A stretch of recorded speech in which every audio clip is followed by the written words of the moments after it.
বর্ধমান বিশ্ববিদ্যালয়ে তুল কালাম এক্সিকিউটিভ কাউন্সিলের বৈঠকে যোগ দিতে এসে বিক্ষোভের মুখে পড়লেন উপাচার্য এবং রেজিস্ট্রার। তৃণমূলের বাধার মুখে রাজ্যপাল মনোনীত উপাচার্য এবং রেজিস্ট্রারকে ঘিরে বিক্ষোভ দেখালেন টিএমসিপি। বিক্ষোভের মুখে ফিরে যান রেজিস্ট্রার। অন্যদিকে প্রশাসনিক ভবনের গেটে তালা থাকায় ফিরে গেলেন উপাচার্য গৌতম চন্দ্র। কিন্তু কেন এই বিক্ষোভ, কেন বাধা? অন্তর্বর্তী উপাচার্য এক্সিকিউটিভ কাউন্সিলের বৈঠক ডাকতে পারেন না, সেই কারণেই বাধা দেওয়া হয়েছে। দাবি তৃণমূলের অধ্যাপক সংগঠন ওয়েব কুপার।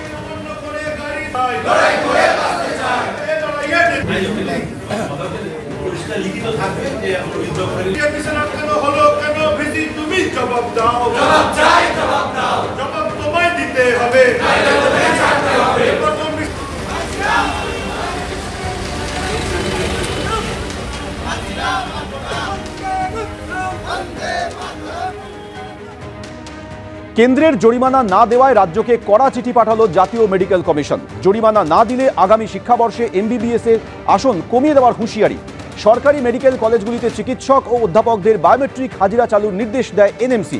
সরকারি মেডিকেল কলেজে সিসি ক্যামেরা বসানোরও নির্দেশ দেয় এনএমসি। নির্দেশ না মানার অভিযোগে একাধিক সরকারি মেডিকেল কলেজকে জরিমানা করা হয়। এনআরএসকে 24 লক্ষ টাকা, কলকাতা মেডিকেলকে 20 লক্ষ টাকা, এসএসকেএমকে 18 লক্ষ টাকা, ন্যাশনাল মেডিকেল কলেজকে 5 লক্ষ টাকা এবং সাগর দত্ত মেডিকেল কলেজকে 12 লক্ষ টাকা জরিমানা করে এনএমসি। জরিমানা না দিলে আগামী শিক্ষাবর্ষে এমবিবিএস এর আসন কমিয়ে দেওয়ার হুঁশিয়ারি।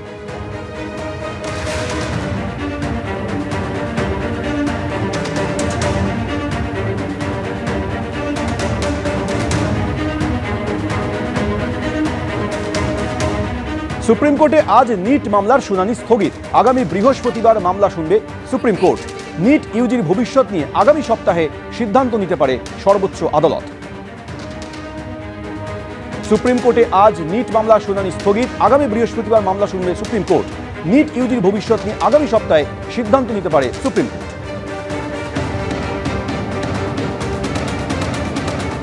মমতা বন্দ্যোপাধ্যায়ের নিশানায় অর্জুন সিং। মমতা বন্দ্যোপাধ্যায় বলছেন 2021-এর ঘটনা নিয়ে তৃণমূলের ভোট বানচালের চেষ্টা করা হয়েছে, অথচ সেই সময় ওই এলাকায় সাংসদ ছিলেন অর্জুন সিং।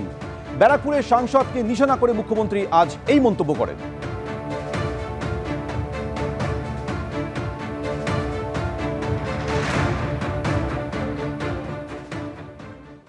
21 সালের ঘটনা নিয়ে আমার ইলেকশন ড্যামেজ করবার জন্য গত 72 ঘন্টা ধরে একতরফাভাবে একই নিউজ দেখিয়ে গেছেন, অথচ সেই সময়টা অর্জুন সিং ওখানকার এমপি ছিলেন এবং যারা করেছিল তারা কিন্তু অ্যারেস্ট হয়ে এখনো জেলে আছে।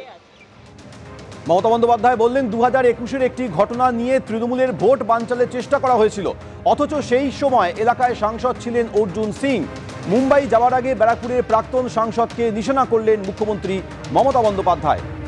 মুখ্যমন্ত্রীর নিশানায় এবার অর্জুন সিং। সরাসরি অর্জুন সিংকে তিনি নিশানা করে বলছেন 2021-এর একটি ঘটনা যেটা নিয়ে তৃণমূলের ভোট বানচালের চেষ্টা করা হয়েছিল, কিন্তু সেই সময় ব্যারাকপুরের সাংসদ ছিলেন অর্জুন সিং। মুম্বাই গিয়েছেন মুখ্যমন্ত্রী মমতা বন্দ্যোপাধ্যায়, তার আগে ব্যারাকপুরের প্রাক্তন সাংসদকে নিশানা করে এই মন্তব্য করলেন মুখ্যমন্ত্রী।